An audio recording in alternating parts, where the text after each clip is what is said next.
Yo, it is the Cam and Brew edition of the Fantasy NBA today. Brick Kamla, the legendary Aaron Bruski. And Brew, we've got all these cool topics to get into, man. We're going to look back at the weekend. We're going to look ahead. We'll be talking ATS and prop bets as well. Pretty big things are happening over at 30 Deep. We talk about it a lot. By now, a lot of our audience members know it's 30 industry members. We've been doing this for Tell them Brew 20, 30 years, whatever that time frame is. And the playoffs start right now. And so here we go. The regular season just concluded and the playoffs are here. It's that time of year, folks.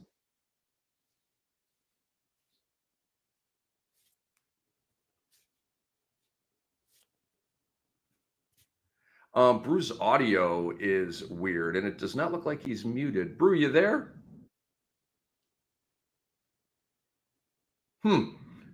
We are having a sudden audio issue with Aaron Bruski. So let me tell you about our awesome sponsor, Bet Online.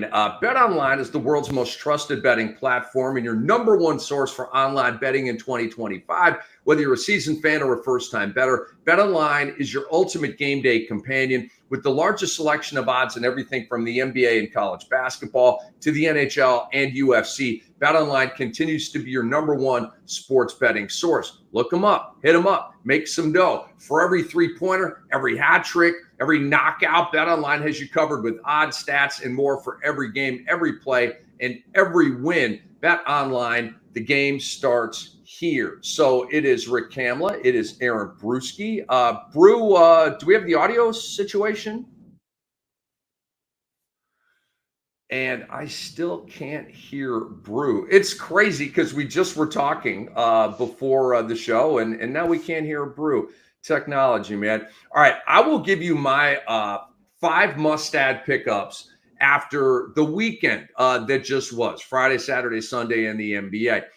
We got to start with Jonas Valanciunas because we got this bad news about Domantas Sabonis. He left the game over the weekend a minute in with a hammy to grade 1. So he is going to miss time here. Hopefully he can be back by the play-in tournament for Sacramento. I mean, hopefully earlier than that, but this may take, multiple weeks, could spill over to a month. I don't know.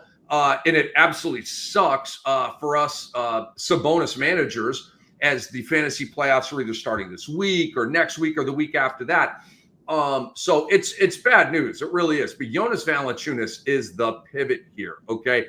Against Houston in basically a start. He went 15 and 14, 3 blocks, 4 steals. I'm sure he's done that before, but has he? I don't ever remember Jonas Valanciunas having 4 steals. The 3 blocks, yeah, but 15, 14, 1, 3, and 4. I'm not sure he's ever had a line quite that prosperous. And I'm not sleeping. I'm a Jonas Valanciunas guy. The game before in low minutes, he had 15 points over and 7 boards in low minutes. He's a giant pickup off the waiver wire right now. And Brew, I think we have this resolved. Am I correct? We do not. And now we got a muted scenario. Brew, do we have you? What about now? Yes. Yes. Let's go, baby. Let's go. Wonderful. It was great. No, I did hear you talking about Jonas Valanciunas a little bit. Obviously, if that's what you were talking about, we're going to go in that direction. That's a huge pivot, I think you said, for Sacramento. It's really exciting because they don't really, I don't want to say they don't miss a beat without Sabonis, but of the players that they could have lost that were, central to what they do, losing Sabonis actually doesn't hurt them that much. Like Valanciunas can get in there and run, dribble handoff. He's going to be the flavor of ice cream that they don't really have in the offense. So they're going to go to him constantly. They have a bunch of perimeter players that need the basketball. Zach LaVine, Malik Monk, DeMar DeRozan. Those guys are going to fight for their shots just like always. But in the middle of all of that, Valanciunas is just going to simply exist. And something about the way that he's going to need to play defensively might also attract him to steals and blocks at a rate that is not typical for him. And so you saw that in the last game. And maybe the only way for that to work defensively is for him to kind of fly around in a retreat posture in that pick and roll coverage. He can't really play drop coverage in today's NBA because he will just get lit up from the 3-point line. I think that they've already seen that a few times this season. I think it's a really good statistical situation for him. And then as far as DeMontis goes, he's been banged up all season long. The fact that he had an injury like this pop up is not surprising to me at all because he's rolled his ankle like 4 or 5 different times. It's probably impacting all of his other training. He's a guy that works extraordinarily hard. His MO, though, is to get back on the floor. If this grade 1 hamstring would typically take somebody 2 weeks to return from, expect him back within a week. That's just what he does and how important they feel he is to the team. And in reality, he is that important to the team. So I think 1 to 2 weeks is what you should plan for out of Jonas Valanciunas, but it's going to be a great 1 to 2 weeks. Yeah, and look, we lily pad hop as waiver wire guys, and nobody's saying that he's going to be a rest of the year guy. I mean, obviously, if the Sabonis injury goes longer than we want it to, then you never know. But so that was the first guy on my list, Brew. Take us into your 5 must-add players from the weekend it was. I am going to assume all of you guys heeded our many warnings regarding Ty Jerome about 4 weeks ago, but if he is somehow available on your waiver wire for whatever reason, I know that there's been a lot of advice out there that's just kind of like, maybe you grab him, you stream him and whatnot. This guy is going to dominate down the stretch. 25 points, 5 boards, 6 assists, 6 steals, 2 triples, 7 of 7 from the foul line. His buddy, I guess they went to college together. I'm not a big college analyst. I didn't know this, but DeAndre Hunter is probably going to have a similar situation as Ty Jerome. He had 32 points in this last one, 5 triples and more. Kenny Atkinson said after the game that they're going to be resting players the rest of the way. And in the standings, they can lose about 3 games easily, and they're not losing any games at all right now. They can lose 3 games and still have a comfortable lead on Boston. I don't know if they're thinking about the final seeding at all, but they're going to rotate Donovan Mitchell out. They're going to rotate Darius Garland out. They're going to probably rotate Jared Allen out. If I had to imagine at some point in time, even Evan Mobley's probably going to get rest. These are the guys that are going to pick up the pace. They're probably my most exciting pickups if they're not available in your league. And then after that, I'd say Bol is fighting for the number 1 spot on the list. It's fun. It's interesting. It might not work out, but he's starting. He's getting touches. They probably need to get even more out of him than they've already been getting out of him. So could Bol average 20 points, 5, 6, 7 rebounds, and whatever other goodies along the way? Absolutely, that could be the case for the rest of the season. Aaron Bruski throwing it down.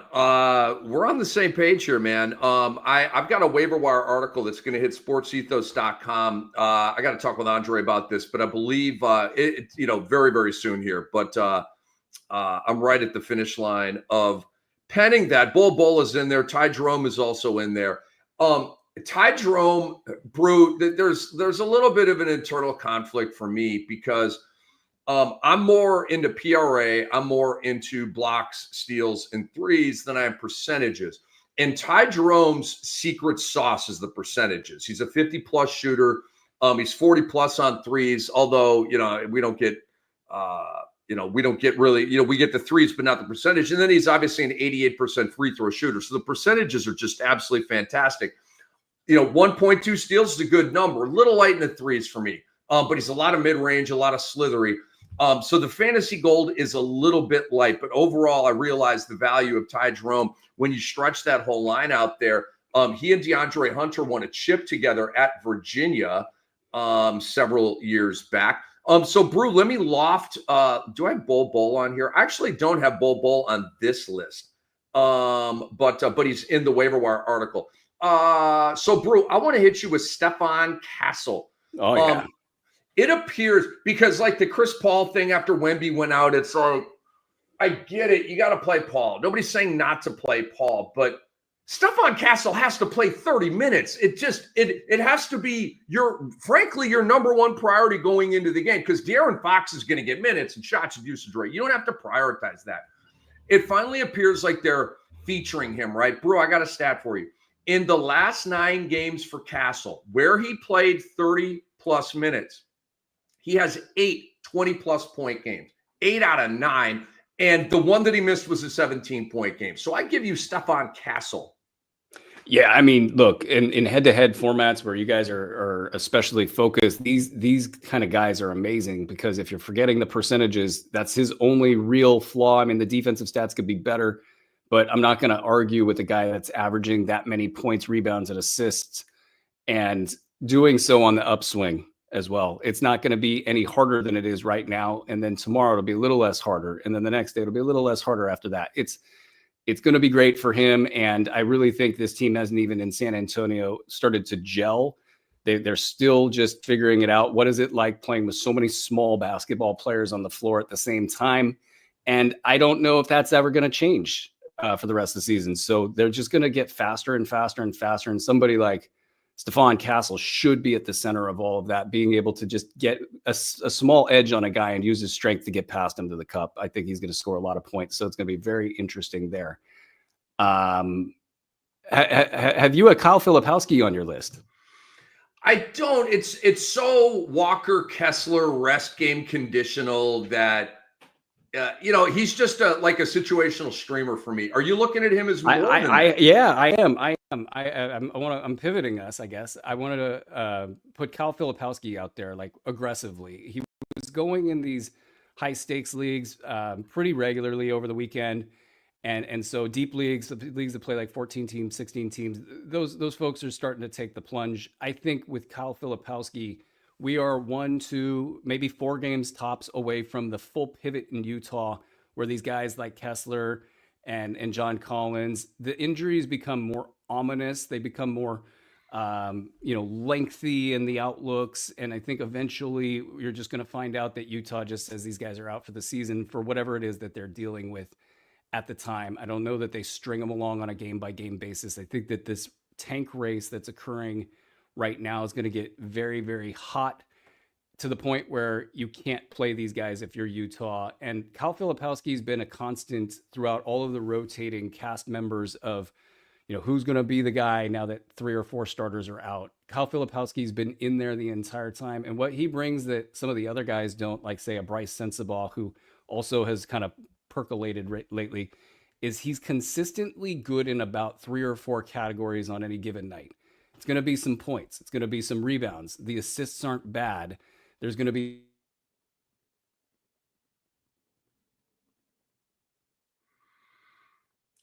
All right, we have another audio issue here with Brew.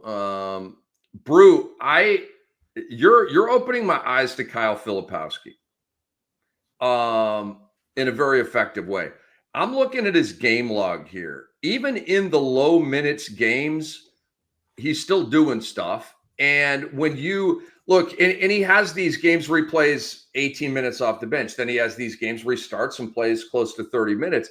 It all kind of comes out in the wash to over the last 2 weeks, 12 points, 7 rebounds, 4 assists, very light in the defense, and 2 threes. So a 12, 7, and 4 PRA, which is really good, and 2 threes per game and literally no defense. But Brew, I don't know if you're fully back here, but you've turned me around on Filipowski a little bit. I'm now like in between on him. I had him as a streamer. You've got me now thinking about Filipowski is more of like a regular roster guy down the stretch. So you have enhanced my opinion on Kyle Filipowski. Nicely done.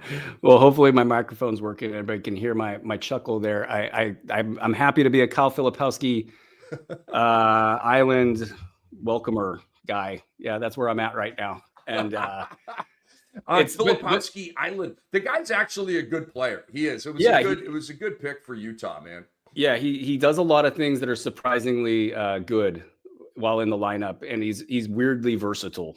To kind of just throw a random term out there, he's weirdly versatile, and I think that works in a weirdly versatile place like Utah. And down the stretch, it could be really big. I think 27 minutes per game the rest of the way is kind of my over/under for him. Okay, cool, man. Let me hit you with another one here, Brew. Let me go back to my sheet.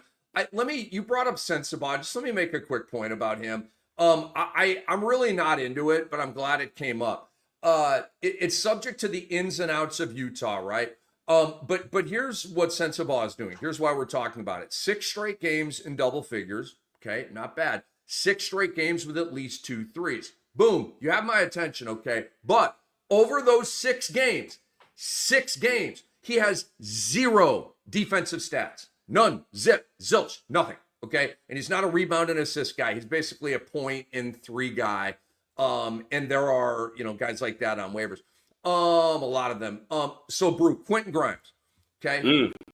Quentin Grimes exploded for 44 freaking points against Golden State as they snapped a 9-game losing streak on Saturday night. He's 29% rostered. I just don't get it. And he is up 7%, I believe, over the last week. But 29% for Quentin Grimes. Over the last month, he has been good for 16, 5 and 3, 1 block, 1 steal, 2 threes. And I'm rounding those cats, right? But 16, 5 and 3, 1, 1 and 2. Okay. It's a full line. I don't get why Grimes isn't rostered more than he is.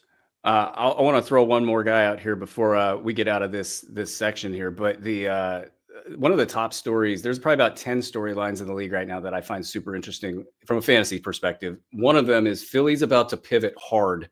I think Paul George is about to get ruled out for the rest of the season. Quentin Grimes, we've been talking about this for a couple of weeks now. Hey, get ahead of this. I'm actually looking down roster, and I want to see which forwards are there that can, or even like a Ricky Council Jr. or, just even like Jeff Doughton Jr. talking 30 deep. I shouldn't have said that out loud. Oh, wait, he's already on my roster. That's all good. It's going to get silly in Philly real quick. And this is going to be Quentin Grimes territory, and then who behind him can actually come in there and do a good job. It's going to get ugly. So, yeah, I'm excited to see what's going on with Philly after the next few days here. Oh, and the guy that I was trying to look up on my screen here, Aaron Nesmith just shot out of a cannon the last couple of weeks in Indiana. And this has been a very consistent fantasy producer. And he went off the radar, and almost to the extent of you thought, what are they going to do with Aaron Nesmith when he comes back? Everybody's struggling for minutes and touches as is. How are we going to factor this guy back into the puzzle? And it almost you thought for a second, maybe he's a little bit dead to rights because he can't possibly come in after 40 games and just start shoving everybody else out of the way and get his points and his shots and all of that good stuff. Well, he's done that. And so it's like we're back to where we were last year. Aaron Nesmith in a 9-category format, bringing back around top 100 value. Now, there's going to be some issues, I think, in head-to-head leagues because he's a little bit light in certain categories. But that said, it looks like he's got his role. If you need points and threes and possibly some other goodies, I think he's going to be consistent the rest of the way. Pardon me, I'm having a mute issue myself. Brew, I dig it, dude. I do. That's Aaron Bruski. I am Rick Kamla. So Quentin Grimes, okay, we like it. And I'm not as tank mindful as you and Doc are, because I don't like it and I don't want it to happen.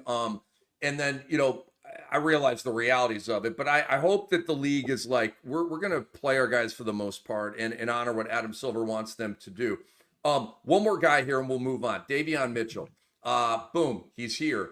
Over the last 3 games, he's gone 11, 4 and 5, 2 steals, 1 3, 10, 3 and 8, 1 block, 1 steal, 2 threes, 20 points with 6 assists, 2 steals, and 5 threes. So last 3 games, he's got 8 threes and 5 steals, okay, with pretty solid PRA. For my money, this is the best 3 games in a row Davion Mitchell's had, and there may have been a game log late in the sack year where maybe he did something like that too, but I don't remember it. And the consistency, he's crushing opposing guards on that end of the floor. We hit 2 Trae Young unders last week in those games because of him. Just wanted to say, man, he is on the radar. So, Brew, Kevin Durant, all the rumors going on. Jump's coming out over the weekend. Let's take a little breaking news detour here, my friend. How are you processing all of this? The disappointment of Phoenix. Were you ever high on them, right? And it looks like Kevin Durant's going to be on the move in the offseason. Yeah, no, I was probably one of the louder people in the laughing at Phoenix column as this was all going on. I think that they just tried to take a shortcut. Ishbia, owner of the Suns, tried to shortcut the game, and he thought he knew better. And that's unfortunate because the bet he made, I'm all about making big bets. I do it all the time. They got to hit. They got to hit, and you got to have a line of sight on something. He didn't have line of sight on this. If he did, then he's not assessing the game correctly, and that's really, really unfortunate. If they get something out of this, I know John Gambadora, who's the newsbreaker out of Phoenix, just to put it succinctly, he's talking like they could possibly with Houston, approach them over the offseason and get something like Jalen Smith and try to, or probably Jalen Green and Jabari Smith and possibly some picks. If that was to happen for them, amazing. Like there's no way I could see that happening. I don't think teams are lining up to give long-term assets out for 1, maybe 2 years of Kevin Durant in his late 30s. But maybe they look at his play and they say he can still play, and we're going to throw the kitchen sink to get this one last piece. That would be a mistake, I would think, if you're Houston.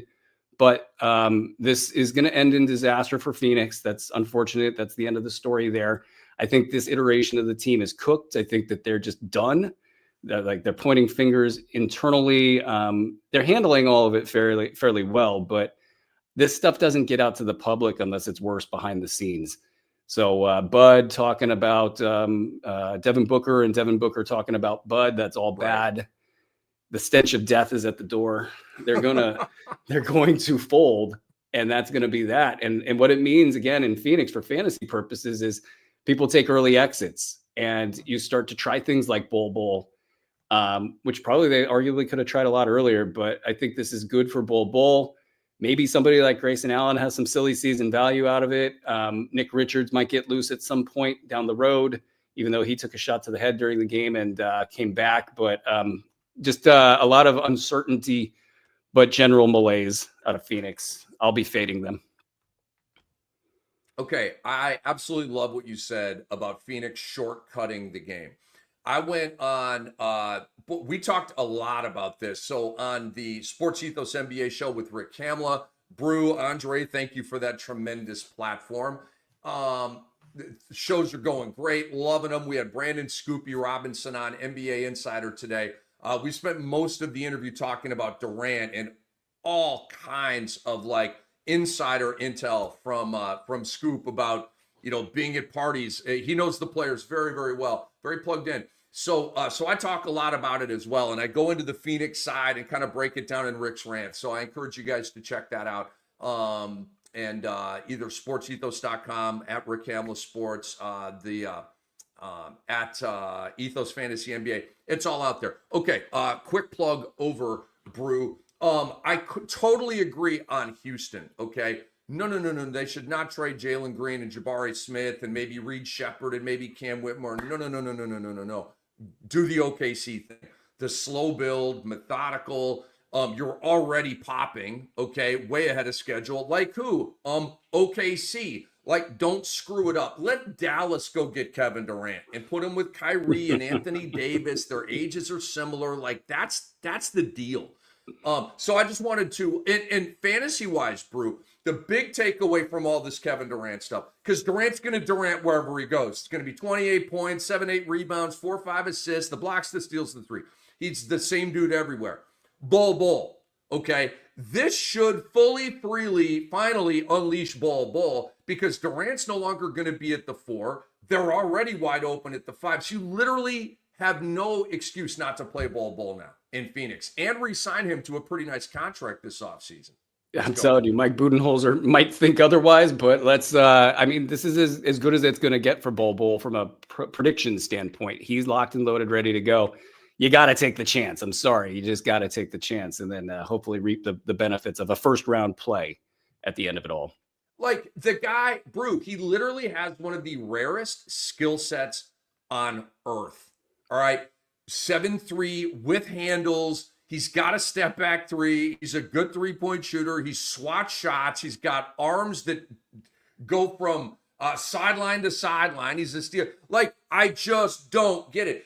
Actually, I do, Brew. People focus on what he can't do and not on what he can do. And so they box him because of those couple things that he can't really do. And it bothers me. I'm a Bol guy and have been for a while.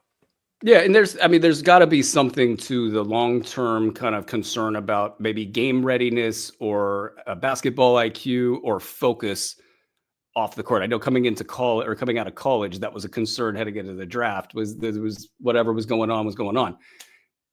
At the end of the day, you got to see if this transformational kind of a basketball player can actually do the thing, and especially next to Kevin Durant. I mean, that gives you so much freedom. I mean, you can play those guys at 3 and 4 and bring in a Nick Richards and to be the muscle in that group. And you have a lot of coverage side to side. And you're not exactly getting killed on all of that pick and roll stuff because of the arms and legs. It's great. It's good stuff. Aaron Bruski, Rick Kamla, Fantasy NBA Today. Our awesome producer, Andre Lemouche, is with us as well. Let's get to the studs of the weekend, waiver wire performances of the weekend, and the duds of the weekend, authored up by our guy, Andre. And then we opine. All right, studs of the weekend. Number 3, Jason Tatum. Couple of games. He went 31, 13 with 8 assists, 1.5 blocks, 2.5 threes. Jalen Williams had himself a weekend, including a career high. Couple of games overall, went 35 with 7.5 assists, 4 threes per game. And then Nikola Jokic, basically contractually obliged to be in here somewhere.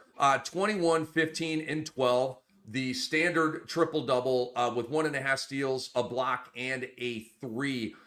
Brew, your thoughts on the studs of the weekend, those 3 guys, or maybe somebody else you want to bring up? These players are indeed studly. I feel like if I say that they're not, or if I bring in these other studs that, it's somehow besmirching these 3, that's great. 2 games. I mean, both of the games they played, they just killed it. So the arguments are good. And I'll give you that these are the studs of the weekend. But Anthony Edwards went off. It feels like the Anthony Edwards takeover might be upon us. That's great. I thought Jonas Valanciunas deserves some mention here. That line he put up over the weekend, 15 and 14, 4 steals, 3 blocks. That actually was as good as anything else in the league, minus like 1 line on a per game basis. And then Curry dunked, I think. That alone should be worth something. But after something like 56 points in the prior game, 29 points, and a whole lot of goodies. So he was close into that mix. So shout out Andre for a better list than mine. Yeah, man. I got to give since we already talked about him, so I won't belabor the point, but Quentin Grimes, man. I mean, your team's lost 9 in a row. Maxi's having a dreadful game, and Quentin Grimes went 44 to rescue Philadelphia. And obviously that was a non-Jimmy Butler game, but just a little extra shout out. Was that you on the retweet of the Nico Harrison moves that were all listed side by side? Yeah. And yeah. Quentin Grimes with his 44 points is just sitting in there. Crazy, right? Oh, so can I hit you with this? Uh-huh. And this is kind of breaking newsy a little bit, and it totally fits in with what you're saying. Go to @RickHamlin Sports, and you'll see a quote retweet with some laughing faces of a great tweet. I forget who put it out, but there was 5 players, and it was all the players that Dallas has given up on, right? Porzingis and Luka and all these guys. And it said a Nico Harrison thing, so it was just funny as heck. How does Moses Brown go from destroying the league, and they won't even correct me if I'm wrong, Brew and Andre, he had 1 10-day contract, killed it, and they didn't bring him back? Or was that his second 10-day? But I know his 10-day expired, and Dallas said, goodbye, we don't need you. But he's actually saving that his position. Second 10-day. I don't know the machinations of that, but I did see a tweet from somebody in the Dallas universe, don't remember who, that said that they couldn't sign him again. So, hence Kai Jones is the new Moses Brown. And we can all just figure, that might work. I don't know. Kai Jones has always been an interesting player. It would be fun to see if he can do something with the opportunity, but I'm like shrugging my shoulders, like you don't have like $400,000 for the rest of the year to give Moses Brown. That's all it would take. Does it do something to the cap? Does it put them over so they lose cap rights? Okay, Andre's got it. The Mavericks don't have room under their first apron hard cap, which I'm sure all NBA fans completely understand and are down with. I'm only here's how I understand that. Great intel, Andre. Here's how I understand that, Brew. It's a buzzkill. Yeah, exactly. Like, That's how I understand that. I need It to have just a buzzkills PhD moves. in CBA to understand why my struggling basketball team can't have Moses Brown. Wow, dude. So literally, Brew, your business mind is like elite, right? So I've always thought this, right? Why did the players sign this CBA? To me, it's so stupid. Only last year did the Ubres and guys like that start to get up to the $8 million threshold, right? But previously, they were first couple years of that CBA with these aprons. They were veteran minimum guys, and it's like, how is Ubre a veteran minimum guy? There's no freaking way, right? And so like these aprons have literally hurt players' pocketbooks. They're squeezing players like Moses Brown out of the NBA, and the Players Association signed the deal. I don't get it, dude.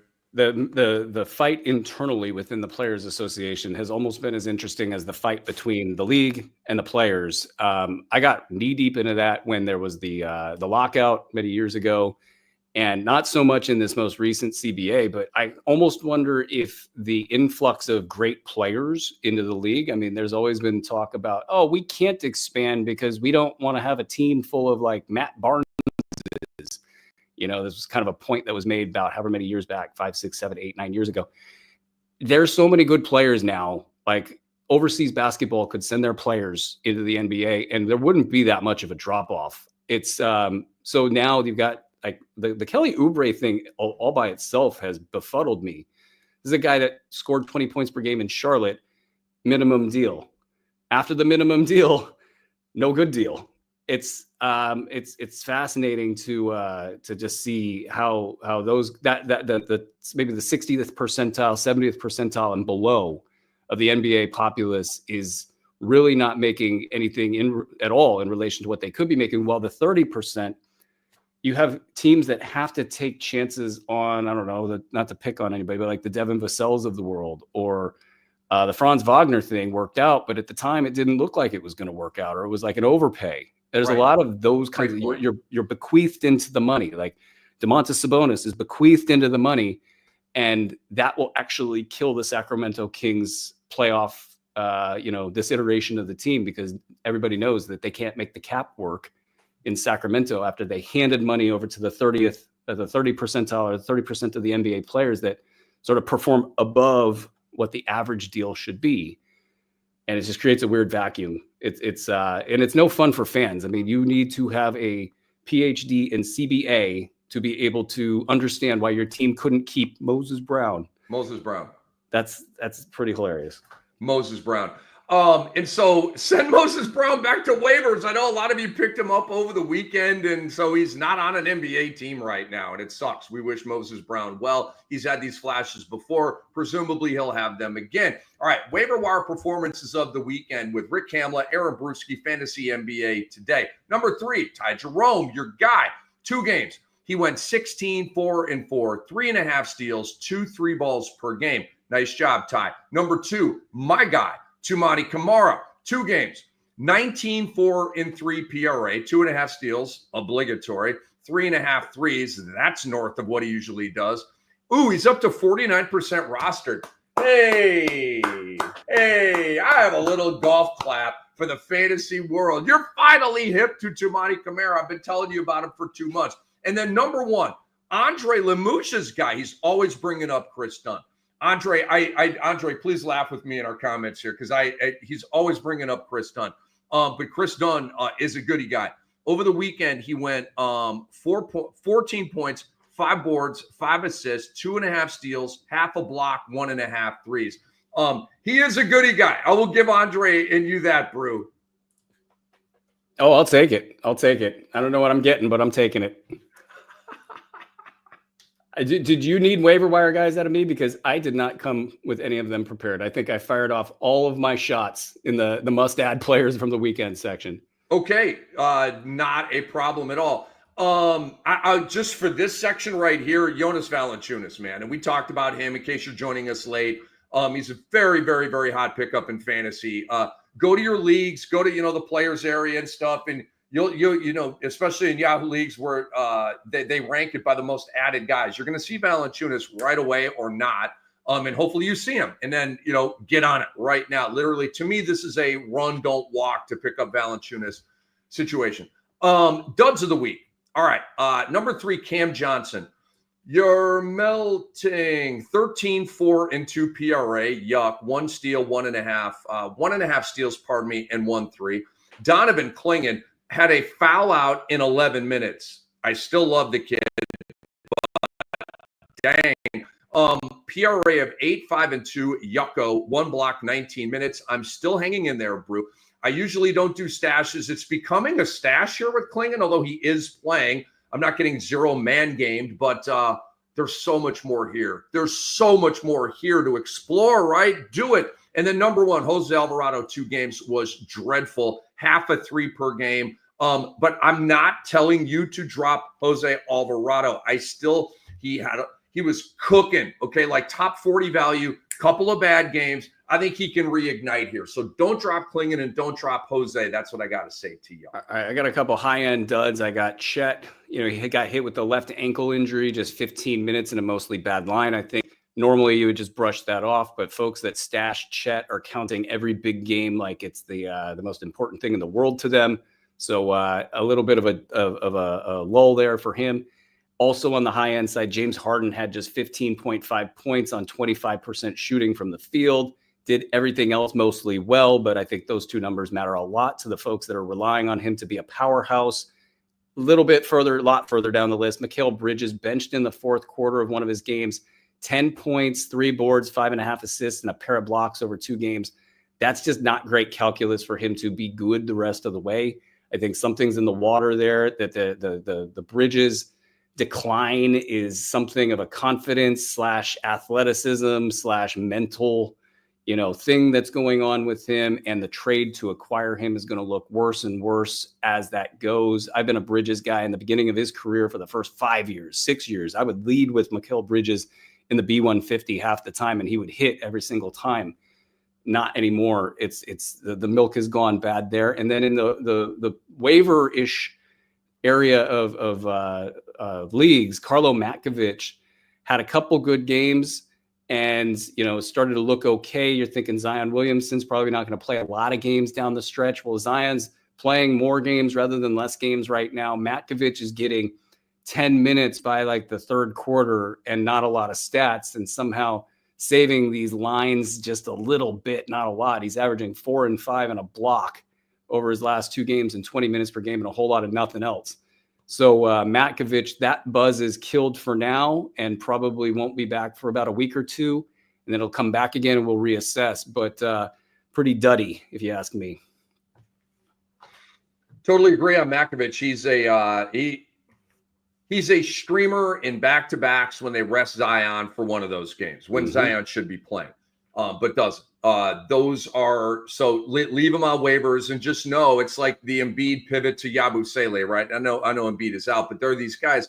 Kessler's out, you pivot to Filipowski. There's just these obvious pivots that we keep telling you guys about, and we will continue to tell you guys about. Go to your favorite app store, please, and download the Sports Ethos app. It is amazing. Real-time blurbs for NBA, MLB, NFL. There's other draft tools and just regular maintenance tools out there to help you win chips. Brew, I just want to check, is the Sports Ethos app still your favorite thing in the world? Yeah, it really is. I mean, I'm sitting there running around, picking up kids, doing PT, whatever the hell it is. And I don't want to go to Twitter and see somebody like get murdered on my timeline because it's the For You tab and who knows what's going to happen on that thing. Or sift through 5 million posts and threads and this is and that's. Why not get the straight dope free? Just read it. It's like right there. It's so freaking easy. You just scroll. It's right there. It's amazing. I love it to death. Go get it. It's free. Just look at it. I'm a left-hand phone guy, so yeah, you just scroll with your thumb, just like that. It's really easy.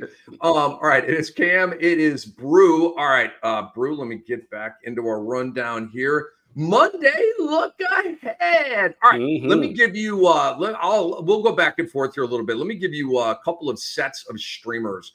Brew, I give you a man named Bub Carrington. He's back. Why? Because Jordan Poole didn't play in the previous game, and he's not going to play tonight at Miami. Fire up Bub Carrington, who's a very situational streamer for me. But right now it's a situation where you stream him. Keyshawn George I'm rostering him in leagues, Brew. It's kind of hard because the PRA is not attractive. But the blocks, steals, and threes are extremely attractive, kind of like your guy Keon Ellis. He's like like a bigger version of Keon Ellis that way. And then the Atlanta guys, because George Niang is out, Bruce. So Atlanta is at Memphis tonight. Karis LeVert and Zach Reese-Sachet. Fire them up. I already like them as streamers, but now George Niang is out, so they're going to have to do more. Their pecking order, slot maybe goes up by one. So the ball is rolling here on streamers for tonight. Footnote the Atlanta discussion for plays later on regarding this absence of Niang and ability for Zach Reese-Sachet and Karis LeVert to come in and have some good games against the Memphis squad that's sliding. Atlanta's been sliding, but it feels like they've been sliding and having some success while sliding versus Memphis, which just appears to be in a bit of a free fall. And you also have John Morant questionable in that game, which might be a high scoring affair as well. The Washington situation, I'm watching all of the Washington guys right now. The Jordan Poole injury is hilarious. It's a hyperextended elbow. Like, how did he get that? Like, shooting too much? Like, Jordan Poole not playing, that opens up however many 18 shots a game.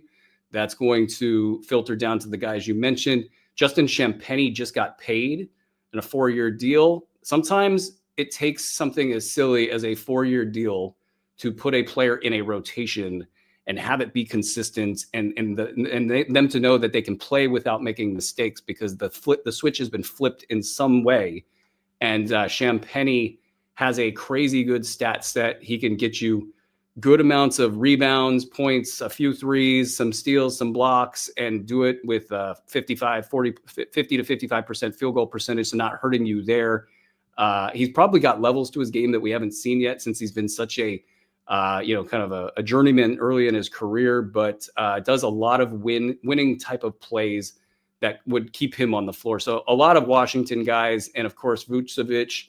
If Alexander Sarr keeps missing games, I think I'm still watching there, but there needs to be something more formal about Sarr being out or Rashawn Holmes being replaced in the rotation before that becomes interesting for most fantasy players.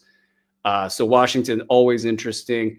I don't know if Gershon Yabusele is available in fantasy leagues right now. I mean, he was a top 75 player for about 2 months, just killing it. This try to get things going in Philly before the bottom falls out, I think that hit him pretty hard. But if he's available, I can't see how he's not successful down the stretch for this team in a tanking situation. Both he and Andre Drummond are well worth your time as streamers in this upcoming contest against Portland, who's coming off of a very tough back-to-back where they went into overtime and almost beat Cleveland in Cleveland.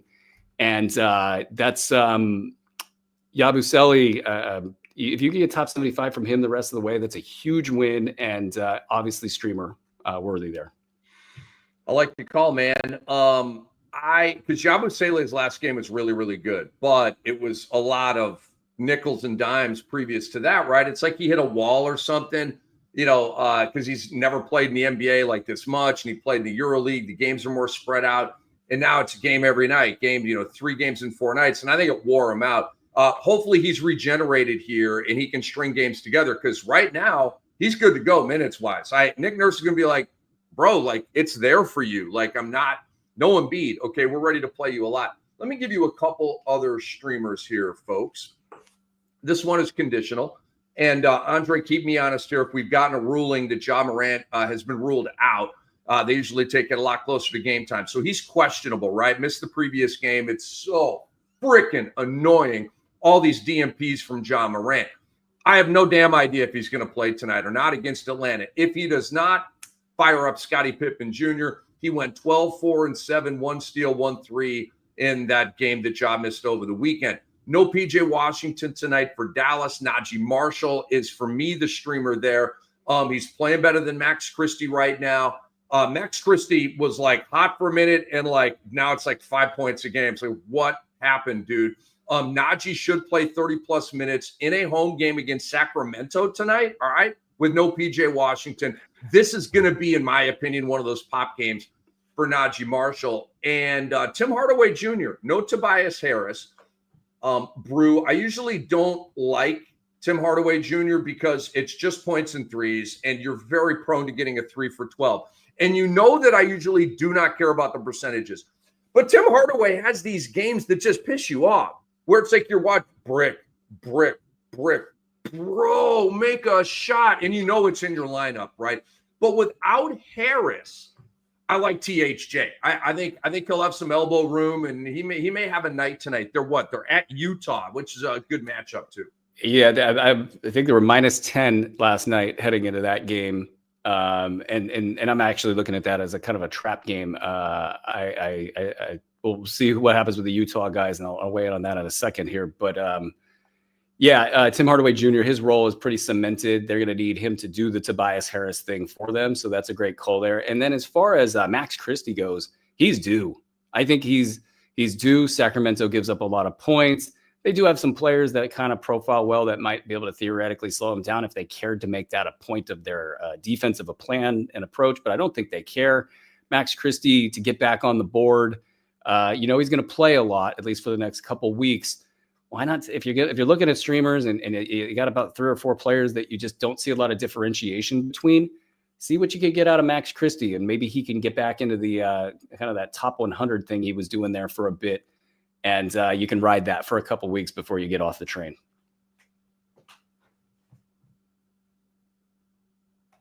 Oh, I got you on mute. I am no longer muted. This is the Sound Hall of Fame show.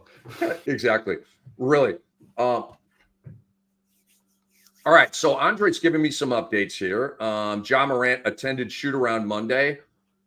That's a good sign, yeah. You're going to play. Wow, you're going to grace us with your presence. Oh, Jimmy Butler participated in shoot-around on Monday. You're going to grace us with your presence tonight. Hollywood Butler. There you go. Jeremy Grant, Robert Williams, Khalil Ware ruled out. Ooh, Ware ruled out. That's interesting. Jeremy Grant's been missing games. I mean, okay. DeAndre Ayton's out. Robert Williams is out. Could we please fire up Donovan Clingan? Could we just get him to 28 minutes? We could get a 20-20 in 28 minutes from that young guy. So Khalil Ware being ruled out is I did not see that one coming. And I'm trying to think of pivots on Miami right now. Maybe a Kyle Anderson. I don't have a box score or my depth chart in front of me right now, but I don't know. Are there any pivots that come to mind off of Ware being out? No, actually, one of the storylines of the weekend is Miami has a lot of minutes to give out and nobody to take them and run with them. Like Jaime Jaquez has been banished to the wilderness. He's not allowed to play. You got Haywood Highsmith, who had an amazing game and then followed it up with like a 36-minute clunker where he scored 8 points with 2 threes and nothing else. It's really hard to trust there. Tyler Hero, they're just happy to give him the ball and shoot it 500 times a game. It's great for Tyler Hero. Bam Adebayo can shoot whenever he wants. He's got plenty of shots available to him. Duncan Robinson, it's weird to find a correlation between Khalil Ware's absence and Duncan Robinson being good, but like something has to give. And he goes 2 weeks of terrible and 2 weeks, maybe 1 week of really, really good. If you could catch that somehow, I mean, it's a hope and a prayer kind of a play, but some of these players, you have to take them when they're at the bottom and fade them when they're at their top. You're probably look. Spo's going to go back to the way he was playing before, right? Which is Bam at the 5 and forwards and guards and 3 and D, right? Ware changed that, but with Ware out, I think Spo will go back to that old way of operating. Bam will be the 5, and so that's why a Duncan Robinson, not the same position, would benefit from a guy like Khalil Ware being out. All right, Brew, give me some ATS picks tonight if you have any. We can't guarantee you. If I'm feeling it, I'm feeling it, Brew. I know we're paid to talk betting, but do you got anything ATS? Yeah. Well, last time we did this, I had my favorite play was that Utah, it was the Portland and Utah play. It took 2 crazy ass 3-pointers from Keontae George, like flinging it, hook shot over his eyebrow twice in a row to kill what was essentially a parlay for me, which I don't do parlays, but I had 3 bets and I was going to hit all 3. Anyway, Portland plus 3.5. So some of the Cleveland stuff is not great. Like, you expend a bunch of energy, you play in overtime. Sometimes those kind of losses can be even like bad for your team because it takes on a life of its own. Now they head over to oh my goodness, Philly, and Philly could have the cloud of Embiid lifted from their minds. They could have the cloud of Paul George lifted from their minds and be playing free and want to show everybody what they can do. That's all very scary from a betting standpoint. However, Portland's just better than Philly. And Portland is trying to win games right now, and Philly is not trying to win games. I cannot for the life of me figure out why Philly is favored in this game. I mean, I get it, but I also don't, and that makes it feel very trappy for me. So I'm going to limp into this one for like a half unit or a full unit and just see what I got cooking. I got 2 more, but I don't want to take all the airspace. What you got? Well, let me piggyback on that, because I, my friend, am on the other side of that. I am on Philadelphia here -3, and all of your analysis is hammer right on the nail head. Okay, this is I've really been Brew attacking back-to-backs, and it's been working. And it's like one of those like themes that I'm taking through. And even a situation like this where like on paper it's like I'm playing Philly tonight.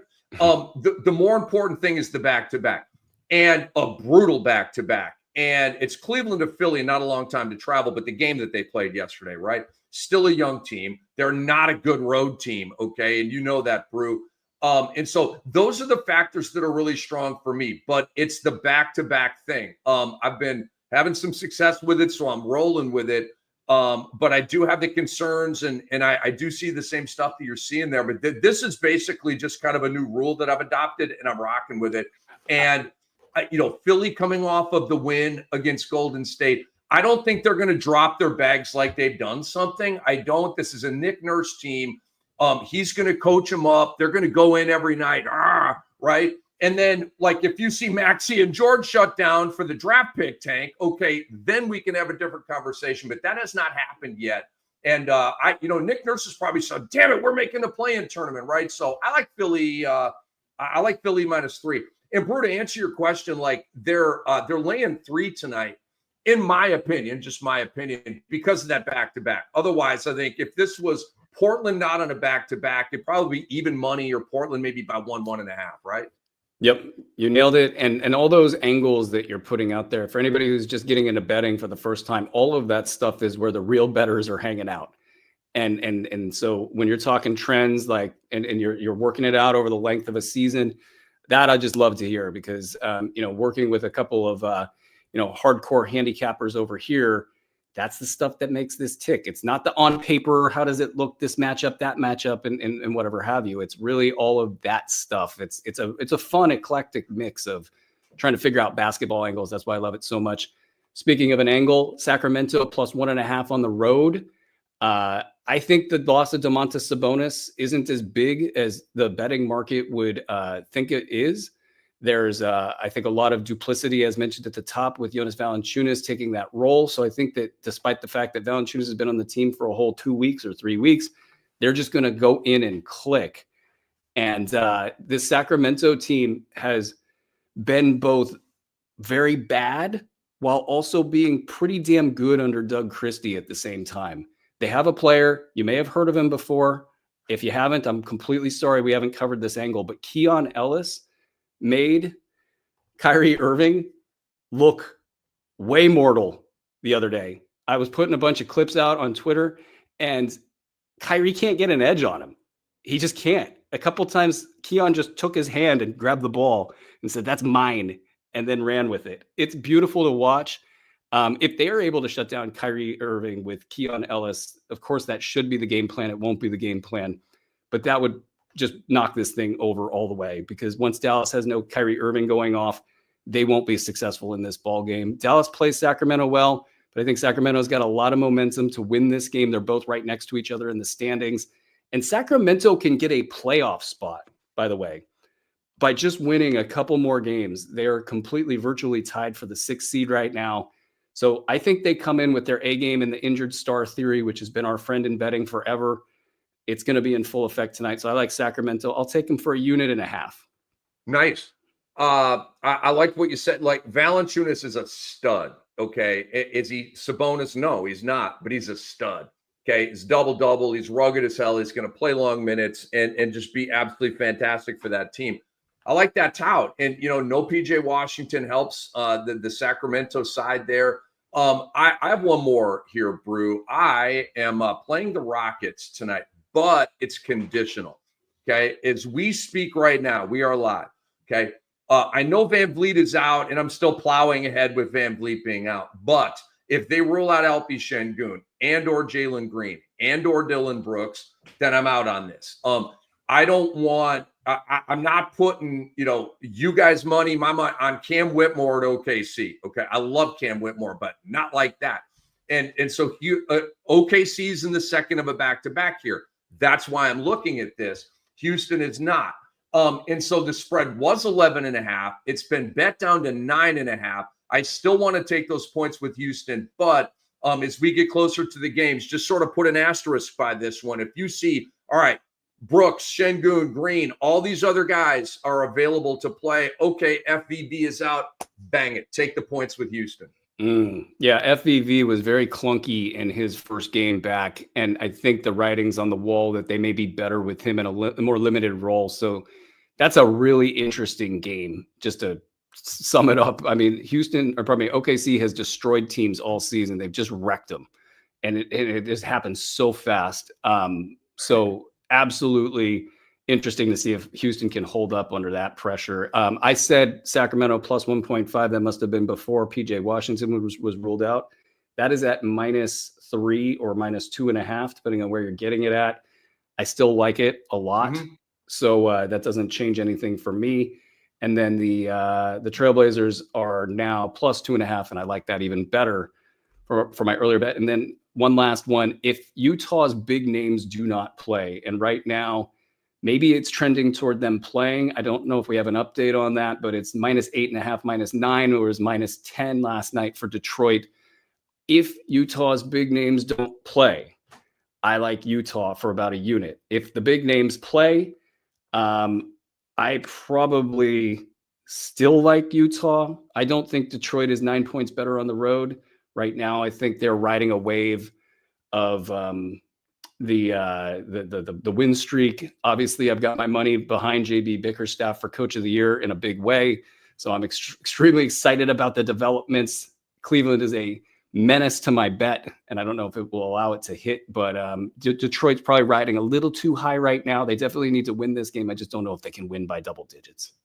I had this one, and I kind of chickened out on this one, Brew. And a lot of it is just, I don't know about the Utah thing, right? And Tobias Harris out for Detroit.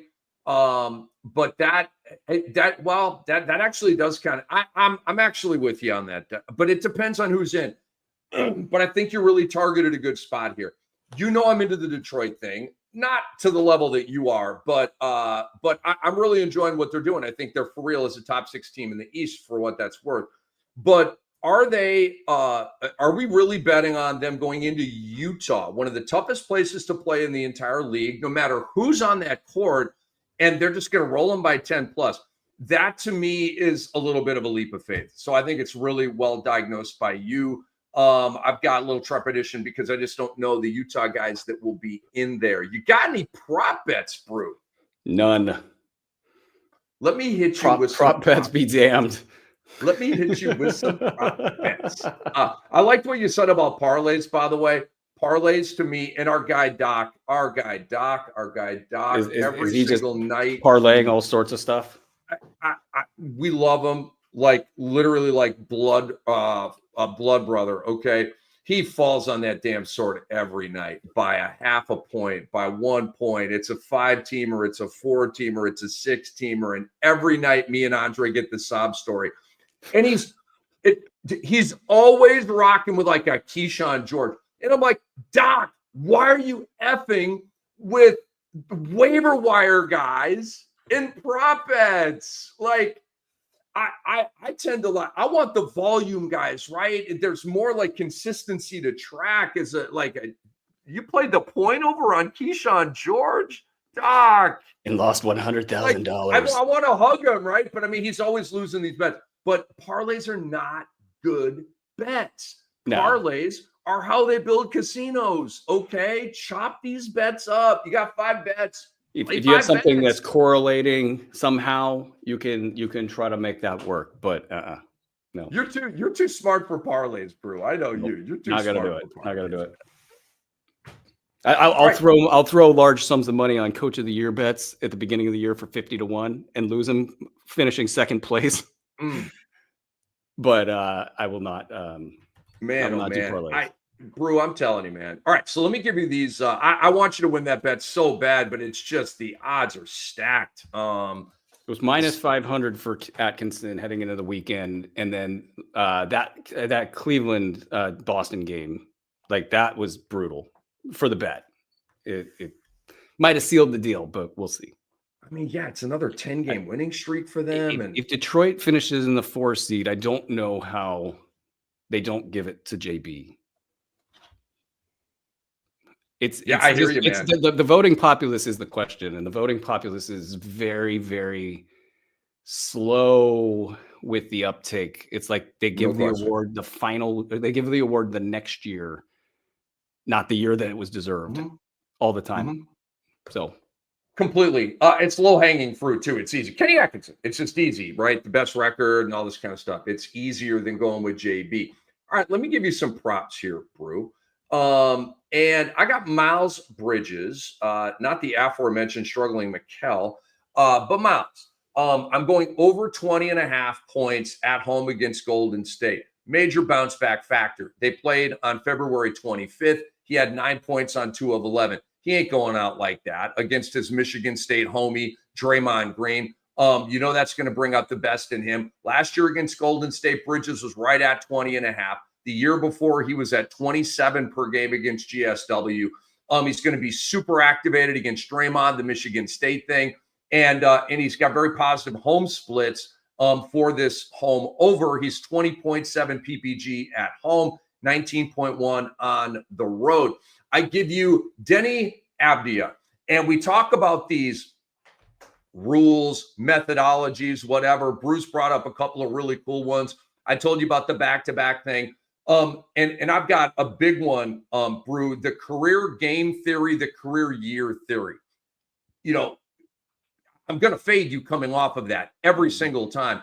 And you may still be really good, but the fade is always the play. Okay. Denny Abdia just had a triple-double. He ain't doing that again. Okay. And I actually think that just the whole thing's a boosh.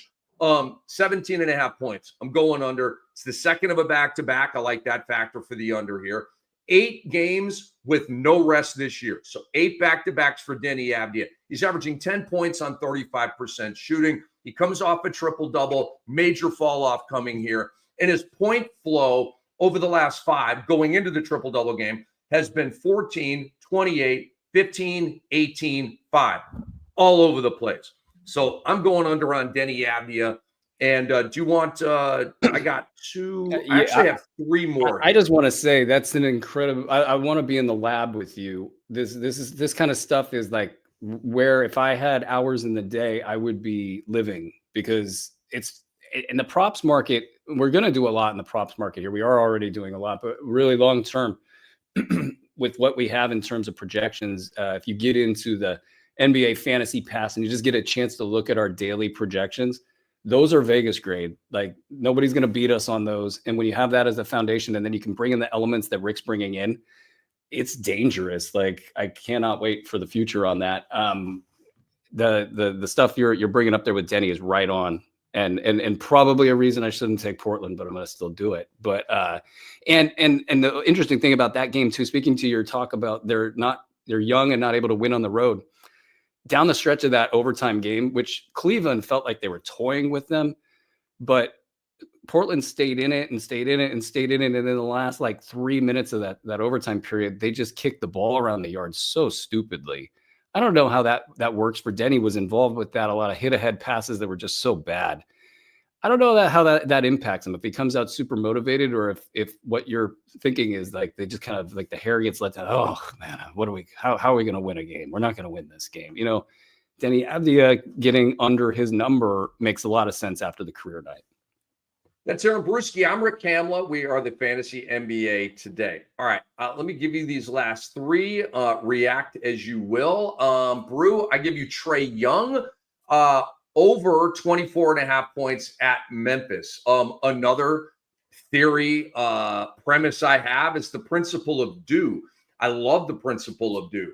And I'm going to play that card right here. Trae Young, his last 5 games, check out the flow. 38, 38, 11, 17, 19. 3 straight games under 20 points. It's not how he rolls, man. And this is a nice manageable number for us here at Memphis. Think about Memphis. Defensive stopper. Anybody to really stop Ja Morant? I can't think of Trae Young. I can't really think of one. Ja Morant was at shoot around, which indicates he's probably going to play. Heck, that's only going to bring out the best in Trae Young, right? Because Ja Morant plays no defense. So I like the over on Trae Young here. The last 3 years head up with Memphis, Trae Young has averaged 30, 28, and 31. Okay, so he is a very productive player against this team, over 24.5. I'm going to hit you with an Amen Thompson assist prop, Aaron Bruski. Ricky Props is rolling here deep into the weeds. Yeah. Over 5.5 assists for Amen. And I don't like the number, okay? He averages 3.5 on the year. It's like, screw you, Vegas. The number should be 4.5. What are you doing to me? But Fred VanVleet is back out, okay? And check out these numbers. When FVV is out, Amen basically plays point guard for this team. So Fred VanVleet was out from February 3rd to February 26th, okay? 3rd through the 26th. I looked at all of Amen's assist lines in that stretch because I knew that this, increase happens, right? Here are the numbers. 11 assists, 8 assists, 5, 5, 5, 11, 5, 6, 2, 6, 5. So, we're kind of right on the number here again. But I like the over. I just do. I think Ahmed's going to and to build off your point there, against Oklahoma City, this is a team that can defend you straight up if they want. They could do whatever they want. They could blitz, they could play drop, they could play whatever the hell they want.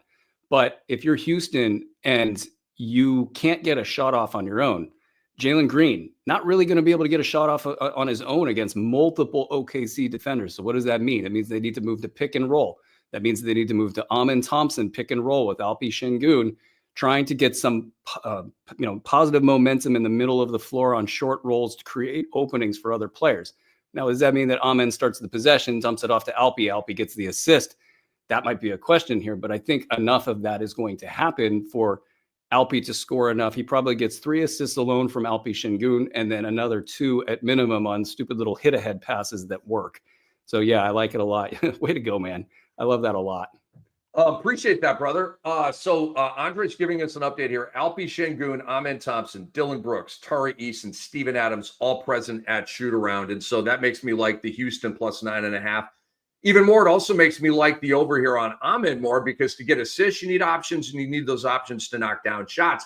And then, Brew, I'm going right next to home, although they'll be in Dallas tonight. But I'm going to your Sacramento Kings, Aaron Bruski. And I'm going to hit you with DeMar DeRozan because I believe that DeMar DeRozan is going to have a surge here without Domantas Sabonis. I believe he will be the new number 1 for this team if he wasn't already. No PJ Washington on the Dallas side to D up DeMar DeRozan. He averaged 28 per game last year against Dallas in 2 meetings. So I give you double D over 21.5. Ooh, I like it a lot. And you're absolutely right. DeMar now more than ever needs to he fits in now the role that he wants to be in and that the team brought him in to be. There's enough shots to go around for that. And it's that classic scenario where if you have too many players on a team that need the ball and one goes out, or 2 goes out even, you've got enough shots for the guys to really lean into that. So DeMar DeRozan, absolutely over. I would say he scores about 27 points tonight. Brew's on these projections, man. So, Brew, before we get out of here, and we're going to take some questions after we kind of drop the curtain, then we're going to go backstage with you all and answer some questions. rapid fire style. Anything else you want to tell the people before we sign off on the show? Guys, if you play fantasy baseball, the draft guide is out, and it's basically all of the style of work that was started at Roto World, 20 years ago and brought through to the masses by guys like Doc and all of the wonderful coaching tree that's been sprouted out of there. This baseball division's been planted based on those principles. For the last year or so, these guys have been just working their butts off, trying to be the best analysts they can be. So there's a lot of baseball coverage out there. Sports Ethos has been in the baseball game for maybe a year or two, but really seriously, like the last year or so. And so if you're on the baseball draft guide, nobody else in your draft probably has this draft guide at this point in time. So you will have an advantage that somebody in your league does not have. Go and check out the All Sport Pass. We have a number of coupon codes that I can never remember online or on air. I think, what is it? MLB. I'm sure, Andre, if you have a code, let me know. But there's 25% off. We'll tweet about it.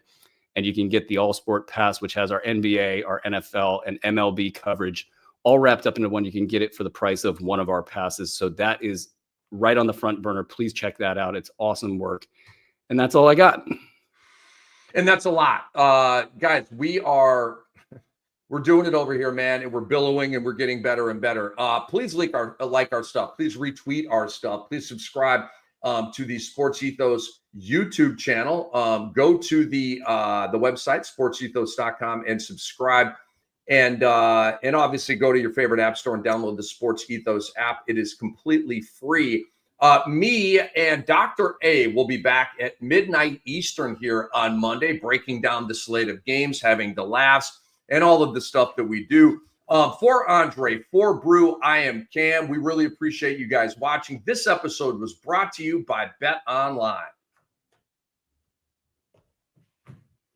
And we are backstage. The promo codes, by the way, MLB 2025, All Sport 2025. MLB 2025, All Sport 2025. Bam.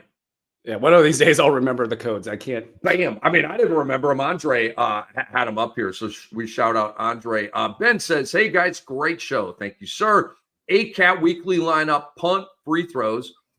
Pick 2. 3 games of Hart, 4 games of Draymond, 4 games of Keon. Where are you going here? Punt, free throw, 8 category. So the lack of turnovers for Keon and the abundance of turnovers for Draymond, they don't matter here. I'll go Hart for sure because he's just going to kill it. And then I don't think the back-to-back will matter for him. It's really Dre or Keon. Look, the punt free throw build here,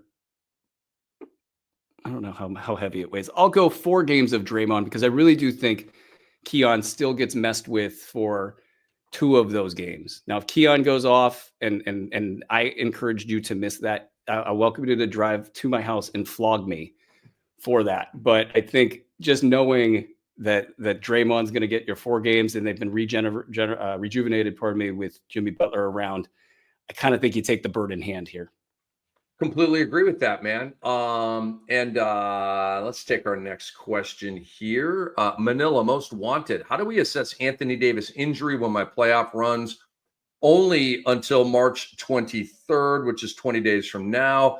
Is the drop reasonable? Sabonis and Ware are out on my team already. You got to get yourself some Jonas Valanciunas. I'm trying to think of some of the other bigs. Let me go to my notes here. Brew, big men. Zach Collins, Bull. Go get you some Zach Collins, son. They just started Santi Aldama over Zach Edey. I would throw him out there. Yves Missi. You need to go to waivers and get you some bigs, man, with Ware, Sabonis, and Davis out. And so Manila most wanted. I presume your playoffs start like right now, right? 3 weeks out, quarters, semis, finals. So, yeah, like if Anthony Davis isn't ready to party here at playoff time, you have my authorization to cut him. I hate that. But yeah, you got to do it. And maybe even Jalen Smith from Chicago. This Vucevic thing is interesting because if Vuce comes back, I think it ruins Zach Collins, but Smith just kind of cruises along. And then at some point they might say, hey, Smith, you can actually play 27 minutes now. We'll see. But so Beasley 10 says Valanciunas or Klingon rest of season, Brew. 9 cat head-to-head, 12-team, 10-man, and 1 IR. Man, that's brutal. That's a brutal question. Really is. I would probably take Valanciunas because, look, maybe Sabonis comes back within a week and it ruins it for you. But that week will be great. And you might get 2 and you might get 3 because those hamstring injuries, they're not something you can just tough out. Like all the other like sprains and, swelling of the feet and the hands and the shots of the face he takes, he can play through that. But when it's a hamstring, if you push, you hurt it. It gets worse. So maybe it's 2 to 3 weeks there. That will be beautiful. Valanciunas is your guy here. Here's why. Everything Bruce said, Donovan Klingon is kind of wavery right now, okay? So, like, he may be there a week from now. Valanciunas won't be there past game time tonight, okay? Go get you some Valanciunas. Quabi says, who are we adding in Miami tonight? Let me get to that game again. Miami, Washington. Bub Carrington and Keyshawn George. To me, and both sides. Do you have anybody on the Miami side with Ware out, Brew? I kind of think Haywood Highsmith is the most interesting of the players that we don't know much about. Who's going to step up, and God, it's a freaking mess. Like his numbers for the year are not great. His numbers in general are not great, but he's been a guy that when you watch him play, you go, hey, he might be capable of being a 3-and-D and a little bit more kind of a player. And now really there's no excuse for him not to play 30 minutes a night the rest of the way. So it might not work, but he's the guy. All right. We appreciate you watching and getting in with the questions here. Ben Machado also says, Brew, good luck in the HB1 Dynasty playoffs. Don't sleep on Banner 19, he says. Yeah. Congrats to everybody who's in, including myself. Nice. Congrats, dude. Congrats. Andrew Wiggins or Ball rest of season, Brew. Take a bite out of that sandwich. Yeah, we'll go Ball, baby. I can't not figure out what it's going to be at the end. So we'll go Ball. Bull. I've been chasing this white whale for many years. Me too. With the harpoon. The harpoon thing. Yeah. Yep. Boat vernacular, a little over my head. All right. Beasley 10 says Isaiah Collier, Keon Ellis, or Poge, 9-cat, 12-team, head-to-head. I'm just on a Collier thing, man. He just had 14 assists or something. I've just been on a Collier thing. I feel like I'm getting more reliable numbers out of him than these other two guys. So Collier is basically like if you throw away percentages and turnovers, if you get 6 cats left, that he's going to be good in about 4. Right. And it'd be hard to turn away. But you guys know who I'm going to say. The guy that had 6 steals the other night, and he did it in his sleep practically. He's not even like he's like didn't even break a sweat. 70%. He literally he tweaked his ankle very badly the other night. He's still out there like I take that. I hit a couple threes and we're done. Oh, we're gonna get another Keon question. I bet. Is he a must roster right now? In my world, he was a roster guy all season long, but if you play in a head-to-head format and percentages don't matter, which the argument is absolutely 100% valid, if not the favored argument between playing that way and not playing that way. Okay. If you play like that, and then you also don't care about turnovers, those are 3 things he's very good at. So that takes a lot of the value away from him. Now you're looking at steals, blocks, and threes, which he's as good as most players in the league on those 3 things. Really, for this to work out, if that's your theory, if that's the way you play the game, then the thing that needs to happen for Keon Ellis to really get up and over the edge for you personally is that the Kings beg him to play with the ball in his hands. He's a good offensive player. He just has quite literally said, when I get the ball, I give it to somebody else. Like no questions asked. And when he scores, it's because they absolutely have to have it. So if they flip that switch, then you're going to get more PRA to go with the cash counting stats. And then he's a must roster play. If those 3 categories matter to you, he's a must roster play already, and has been all year for that matter. But right now, that's where he's at. I had I was laughing yesterday. I had a game in a cash league come down to threes, blocks, and steals. I'm not gonna. Every game I've ever played comes out. It just seems like the majority of my head-to-head games come down to block, steals, and threes. That's why I'm obsessed with these categories. So frequently, the percentages are already done. And if I were really smart like Brew and got out in front of the percentages, as opposed to being a PRA and fantasy gold snob, then I'd already be good at the percentages. But right now, the percentages are way more snobby than the PRA. PRA is like, it just comes to hit you in the face. Percentages are like, we just kind of did the math and we beat you that way. I love it. But Keon Ellis is elite in the combination of block, steals, and threes, man. Absolutely elite. And when the other numbers hike up, then do I think he's a must roster guy? I don't. 14 teams and above for sure. Deep 12-team leagues, I would say yes, but in like a Yahoo 12-team league kind of thing, I would say no. And in a Yahoo 10-man league, I would also say no. All right, we are done. We really appreciate all the questions, everybody. Thanks for hanging out with Rick Kamla, Aaron Bruski, our guy Andre Lemouche. Again, me and Doc are going to be on the air at midnight tonight with a recap of Monday night's games. Brew, always a blast working with you, my brother. Thank you, sir. As always. For Brew, for Andre, I'm Cam, and we are out. This little backstage Q&A with us has been brought to you by Bet Online. See you soon.